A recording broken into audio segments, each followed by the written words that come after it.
Hello and welcome folks to Agathos Flight School. This time we will fly a pattern in the TF-51D in DCS so you can compare it to the P-51D-30 in War Thunder.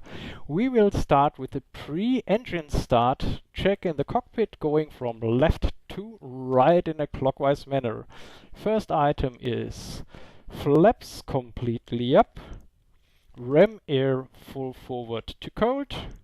Then setting the trim for takeoff. This means rudder to 5° right to counter the engine torque. Then elevator 2° nose heavy. Then check for landing gear is down and locked. Elevator keeps neutral. Left fuel tank is full. Mixture is idle cut off. Prop full forward. Throttle cracked open for start. Then supercharger auto.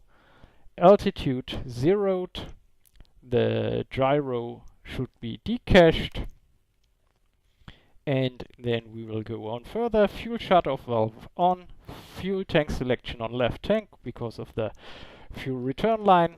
Controls are unlocked and free and working in the right order. Perfect. Then let's go on, set the parking brakes for the engine start. Then we will have the generator and battery on. Then the next thing is we will check both radiators from automatic to manual and set them back to automatic. First worked, second worked, and now we are basically ready to start up the engine.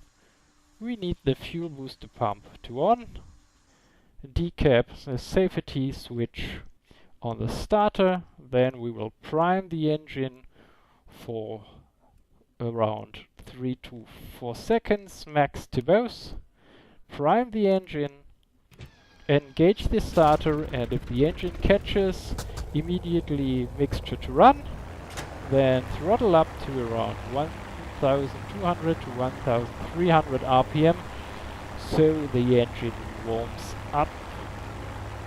To shorten the video a little bit, I will not wait till the engine is completely warm. Also check for oil pressure and oil temperature immediately after start. I close the canopy so it's not so loud and noisy in here, and now we will taxi to the run-up position.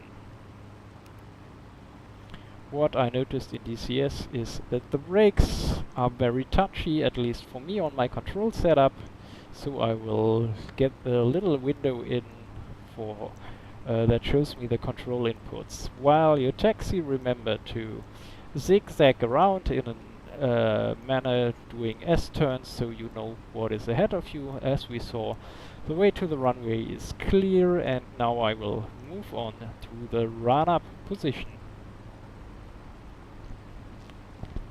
At the run-up position we will do the pre-takeoff checks. As you see here, the brakes are quite roughly applied, and this is because they are so touchy. So parking brake is set, and now we will throttle up to around 2300 RPM for the mech check, the first mech check.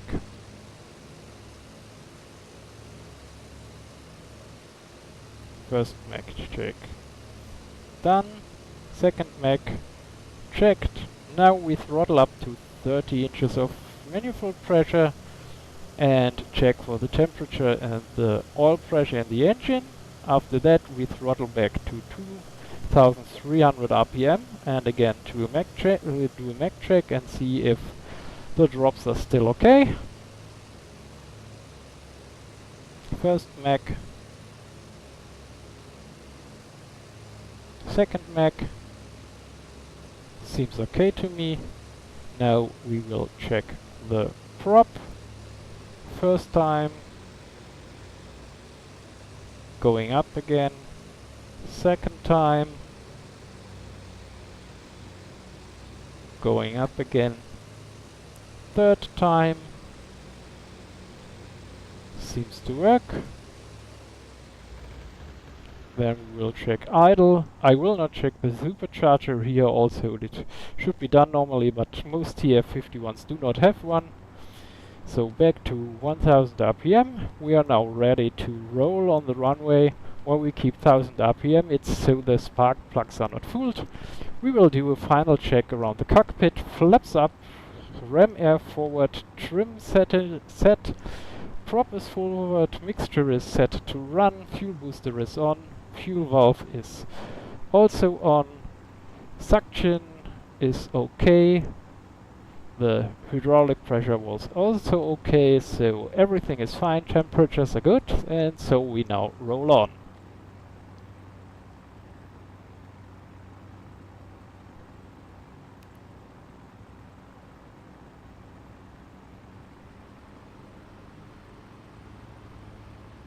Again, it is a little bit touchy on the brakes.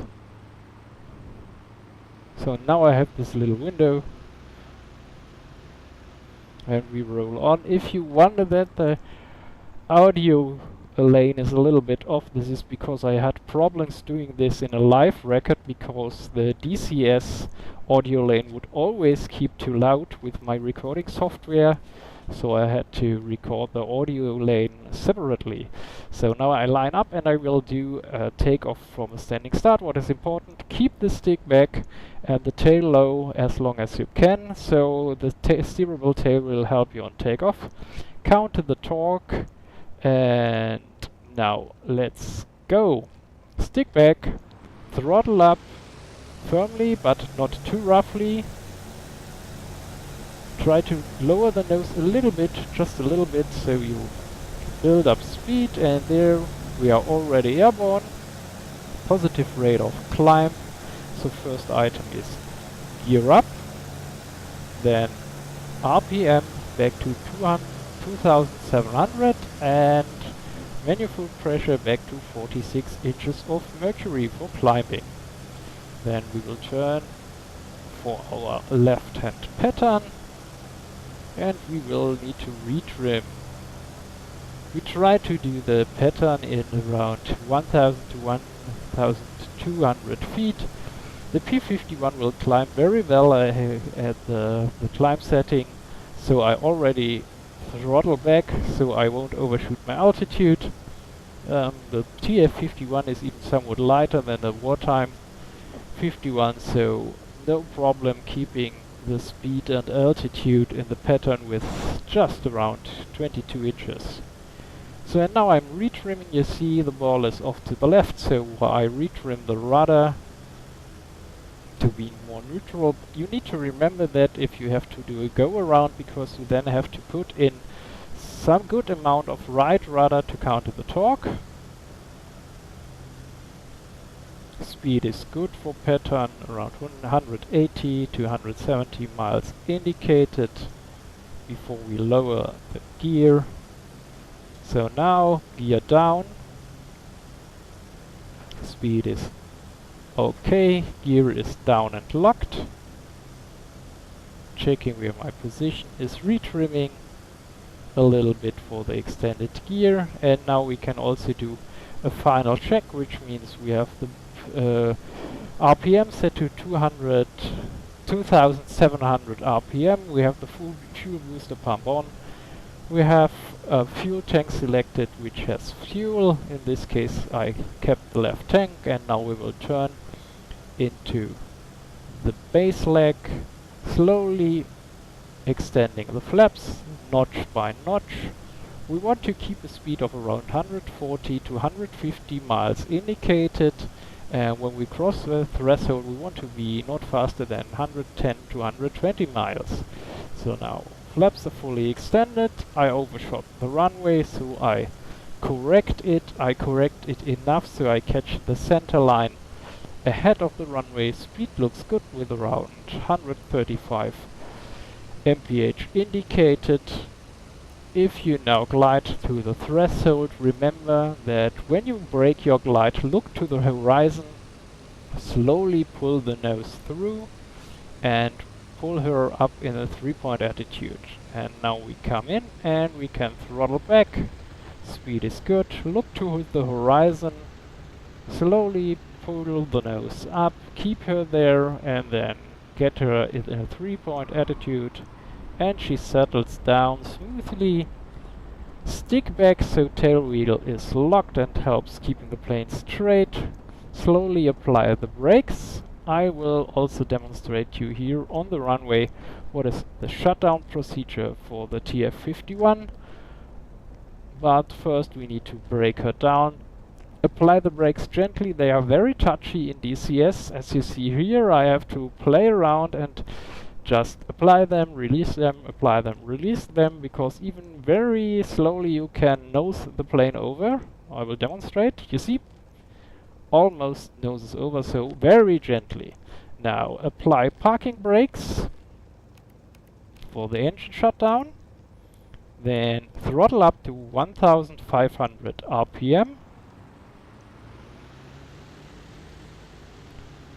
Shut down the fuel booster pump. Then mixture to idle cutoff. And when the RPM starts to fall below 700 RPM, throttle full forward. And then we can shut off max all electrical devices, and we'll land it with the TF-51D in DCS. I hope you enjoyed this. See you again here at Agathos Flight School. Bye bye!